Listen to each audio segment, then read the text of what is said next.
So let's start with there must be a bit of rivalry in the family. So Kieran, you're the Arsenal fan. Yeah. Ryan, you're United, and your dad's a United fan, isn't he? So that gets tense, doesn't it? Kieran was United, and back in the day, and then his two best mates at school were Arsenal. So he sort of flicked across when he was about 8 years old, 9 years old maybe. It's for the better, though. You see, better team, closer to home. I've sent this story. The story you sent about the steak, Ryan. I've sent this to Tats, and him and I were chuckling. So, Ryan, I think you need to tell this story about. Well, this is brilliant. I'm gutted Tats ain't here to sort of be involved in it, but basically, everyone likes a steak. We've gone out for like a family meal. I think it was more of a lads' meal, like so. Me, Kieran, Dad, and our stepbrother Tom, all said we're gonna have a steak.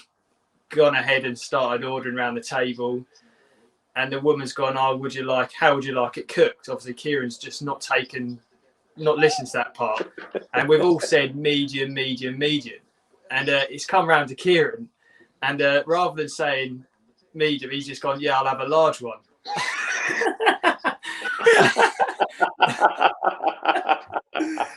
And that is a story. And I don't think the waitress or waiter, I can't remember, actually had a clue what to do.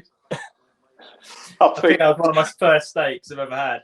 Well, it must have been, really. And last. I think it's a fair point. You know, you want a large one. You have a large one. You order it, don't you? I mean, I'm with you. I mean, I can't see the issue, Kieran. I really can't. Yeah, that's for sure. That did tickle me.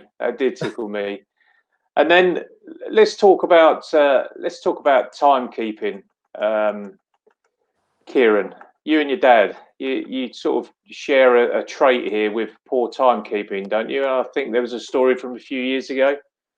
The story was when you overslept, but then you missed the whole game. Oh, that was years ago. I can't remember that one. That came from Dad, to be honest. But apparently just overslept, completely forgot. All the clocks went back, completely forgot the time, and then ended up dropping me half through the game. So it's your dad's fault? Yeah, I'll blame that one on my dad. So you missed the whole first half because the pair of them didn't realise the clocks had gone back and turned up. Well, they might as well not bothered getting out of bed. So your dad, who is a top accountant, he's our accountant, and he charges me by the minute and by the hour, has poor timekeeping as part of his criteria. How does that work? He's always been the same, to be honest. He's been like that forever. With work he's good. With outside of work, he needs reminding on when to leave, so he's on time for everything else. Him and Harv share the same timekeepers. Right, let's just touch on a serious thing here, because you two guys have been involved at the club for a few years now, haven't you? Sort of youth and what have you. So, Kieran, let's start with you. When did you first start playing for the club? Who are your managers and what have you? And just tell us a little bit of your background. I think it started at under 18s. I think, yeah. And Al Harris, obviously, I heard him on the thing earlier. Shame not to get a mention from him as well. But now, Al Harris, Nigel Brain was a great manager for me. Helped me out a lot. Then I went to Russ, the A-team manager at the time, with my stepbrother Tom. We scored a few goals there, which is good. That was well. I enjoyed my football back then. Then into reserves with Andy, which has been great fun, to be honest. Last season, I scored a few goals and then broke into the first team. And then, this year I've been in the first team ongoing. So it's been good so far. So a lot of people on the outside have been saying, who's this lad Kieran to and where's he come from, blah blah blah. So you've obviously got off to a flyer this season, Kieran. Yeah. What do you put it down to? Because I know when you turned up pre-season, you looked fit and strong and ready to go. But what do you think has been the main reason why you've been able to kick on? Well, to be honest, I think I've wanted this for so long to be in this position, and it's finally gone my way. To be honest, I've always wanted to be in the first team. Ryan's been in it for years, and I've like, I want to play with you. I want to get there, and it's never worked out. So for this year, I just thought in pre-season I'll knuckle down, try my hardest, and try and kick on. So yeah. And it must be great as well for your family and your extended families who come and watch you two. It must be quite nice for them to watch you both on that pitch. Not so much this season, I don't think, just yet. But yeah, they've always been coming to watch and stuff like that. So yeah, it's been great for them seeing we score goals. Obviously, let's try and keep it up, and when the season gets going again, it'll be good. Yeah. So Ryan, let's come to you. So just tell us a little bit about when you first joined the club and what was your progression through to the first team. Similar to Kieran's, really. I skipped the A's though. I started with the under 18s, came in, and it was when I was doing it. Played with like the likes of Debo, Reece Clark, couple of them boys, and then got through there. The first season I played, we actually lost the league by 1 point, I think it was, and then so it weren't great. And then got into Resis, played with Andy for a good couple of years. Good crack with him, always get on well with him. Played a fair bit of football last year with him, and then got myself in the first team and played. I think I've been involved now sort of maybe 3 or 4 years first team. Played with a lot of players, a lot of good players. Yeah, so that's about it really. And let's obviously fast forward now. Let's come to this season. When pre-season you'd done really well, like your brother. You start the season at Galston on that Tuesday night. Just run through that moment and what was going through your mind when you were injured. It's probably the worst way to start the season, that's for sure. Definitely not how I planned the evening to go, but looking back at it now, I'm still sort of recovering from it. But when it happened, you always hear about injuries to other players and hear about bad injuries here, there, and everywhere, but you never think it's going to happen to you. And unfortunately, it did. But the pain is something. It's the worst pain I've ever been in. Yeah. Horrible.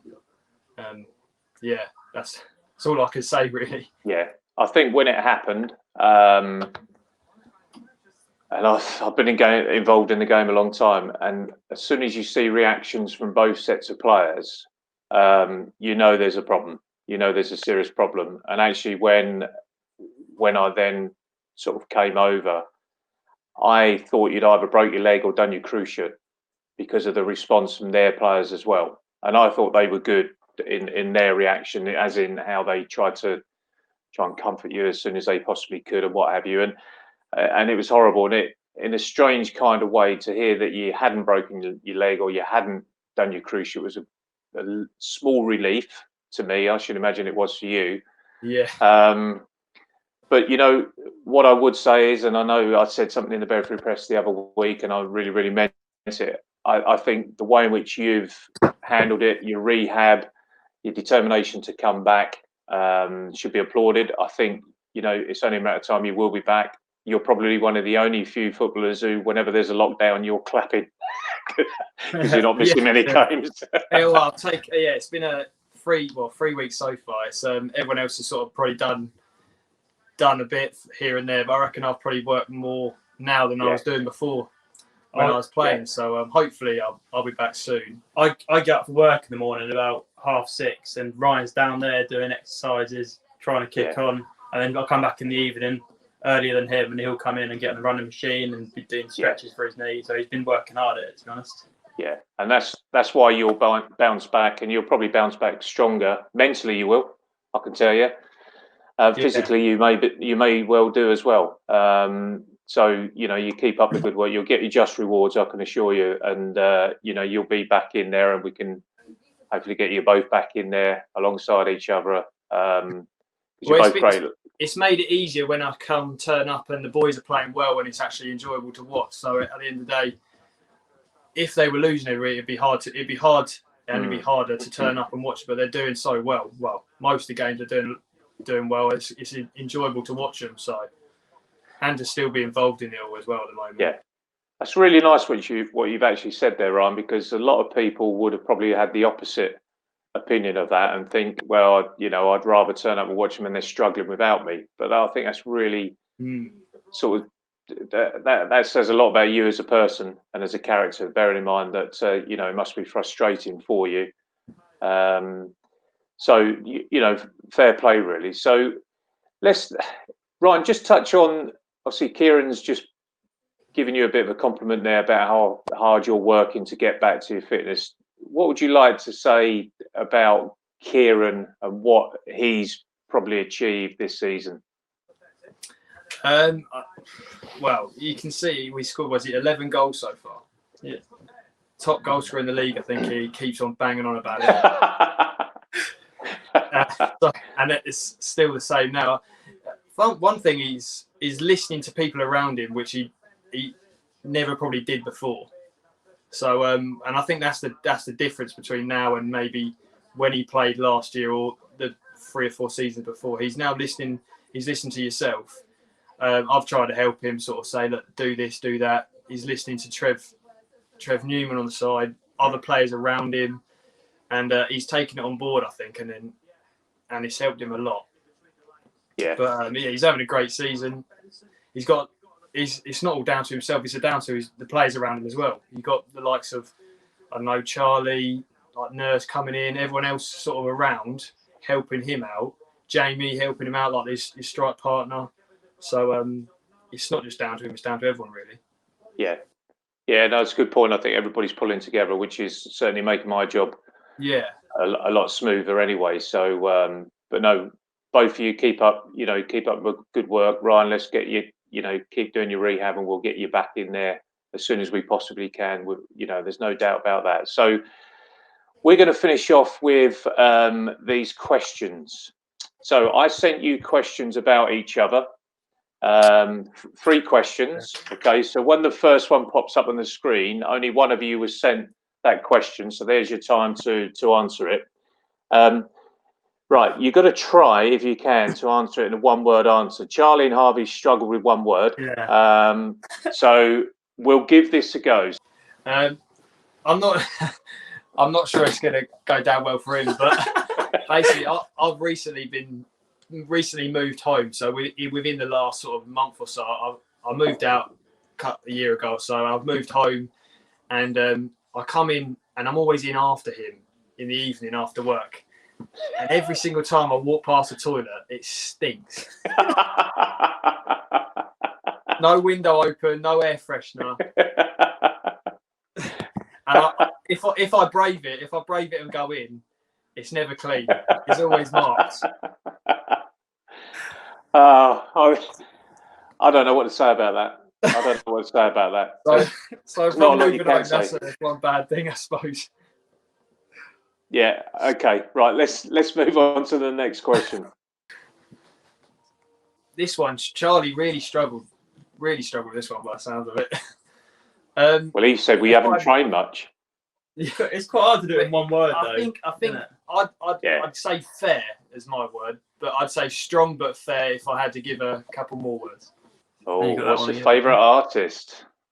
See, I couldn't tell you. Some of the stuff he listens to, I don't know. A lot of house music, a lot of grime. Yeah, all sorts. Right, over to you now. Let's get the first question up. Probably your I can answer this. Probably coming home and smelling your shit.